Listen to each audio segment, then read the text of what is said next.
conductor doesn't make a sound. He depends for his power on his ability to make other people powerful.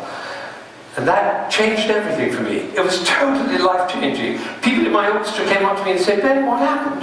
That's what happened. I realized my job was to awaken possibility in other people. And of course I wanted to know whether I was doing that. And you know how you find out? You look at their eyes. If their eyes are shining, you know you're doing it. You could light up a village with this guy's eyes. Right. So if the eyes are shining, you know you're doing it.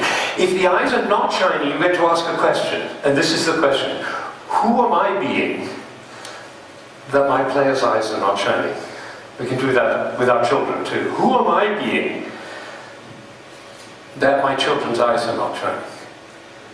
And then who am I being that my team players, my team members are not motivated, or my organization is not growing. So as a leader, who am I being that I'm not getting the result I want from people or through people? Okay, that's an additional question which is obviously very useful to keep on top of mind, rather than saying what's wrong with others. Let's juice out the question what's wrong with me, right? And then we really can much more improve. Am I being too provocative here, or is it okay? Sounds okay, right? So then I can push the cork a bit further. I'd like to raise the bar now and to yes, Bert. Yes, all right. I'd like to ask you to look at this uncomfortable video. I'm glad you finished your dinner, because it's really stormy out there, and think about what the captain of this boat in a very big storm should have been doing with his or her team before, so that the team can save itself, save the boat, and do the best in the tour. Anybody has had a similar experience? You can from here? No? Lucky us, huh? Pretty scary.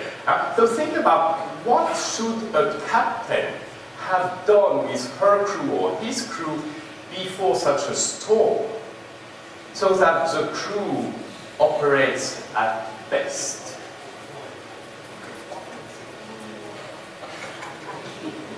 Okay.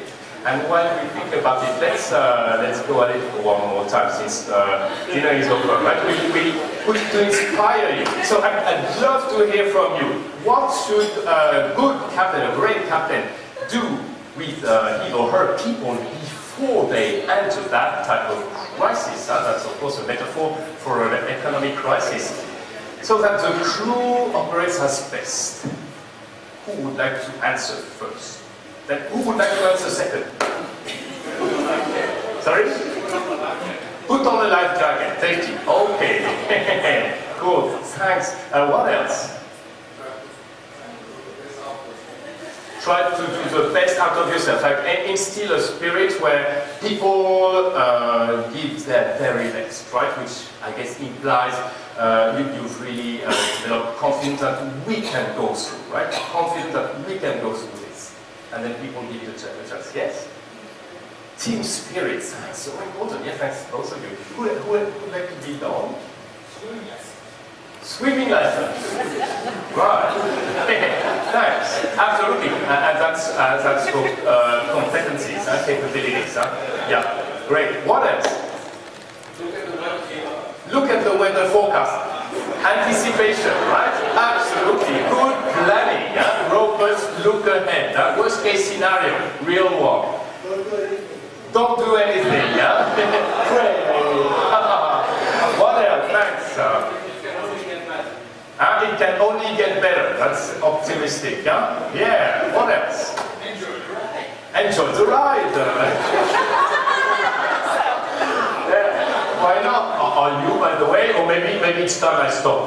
Enough is enough. So let's go back on good old verse, and I'd like to Yeah, we link actually this metaphor of a severe crisis in the company with takeaways from researchers from the 2008-2009 economic crisis, and those findings were published in the Harvard Business Review in an article that made quite a lot of noise at the time. They called it the permanent crisis, leading in the permanent crisis. Great article on the internet from HBR, and they made the point that basically it's safe for a leader to consider you lead in permanent crisis. The only constant is change. And therefore, they've derived a few lessons in leadership. The first one is to grow more agility in your company. And that goes through accelerating the speed in decision making, creating more adaptability from the start. So how we can do that, we will discuss finally. More robust anticipation, like you said. How about weather forecast? Yes. And how about real worst case scenario? And non-pinkish budgets, right? More diversity. And I'm delighted to see a beautiful diversity in the audience today. It's quite amazing. And in particular, we've got maximum diversity. And how many ladies do we have? Not enough. You know why? Because they are better leaders. They are better leaders. I'm just quoting again HBR. It's a study that was released just a few weeks ago, actually, where the researchers have studied the 360 reviews, of 7,300 employees across the world. And they looked at the scores of ladies and gentlemen on 16 core leadership capabilities. The scores provided by the respondents to the studies, in fact. And what came out was not only that women leaders were better scored by the respondents to their 360 survey at all levels of management than men on 14 out of the 16 core competencies, but the higher up the ladies were, the bigger the difference in scores were. So like, at the top management level, like board level, the scores, average score, appreciation scores of the lady leaders was 64%, and for the men, I think it was 48%. So that the higher you go, the more the lady leaders are appreciated as compared to the men on 14 of the 16 leadership competencies. Very serious stuff, done by extremely reputable company and published by HBR. Welcome diversity, and yes, indeed, we should have more ladies in this room. That's my gut. More diversity and more leadership at all levels in the organization. Because when the boat is in crisis, that you cannot hear the captain shouting because the wind is so strong and the waves are so noisy, then if you don't have leadership at all levels, the boat will perish. Right? So the command, the top-down leadership model is dead for a long time. In crisis, you need to have leadership at all levels. Now, how can we make this happen? That's a $1 million question. Let's make it 1 million, but it's more reasonable. Just one thing. One more trust and team play amongst team workers. Okay. So that's so nice to do a nice wish list. Of course, it's extremely difficult to make happen. So I'd like to humbly propose a few concrete ideas, and we'll wrap up with that, and then we'll go in Q&A.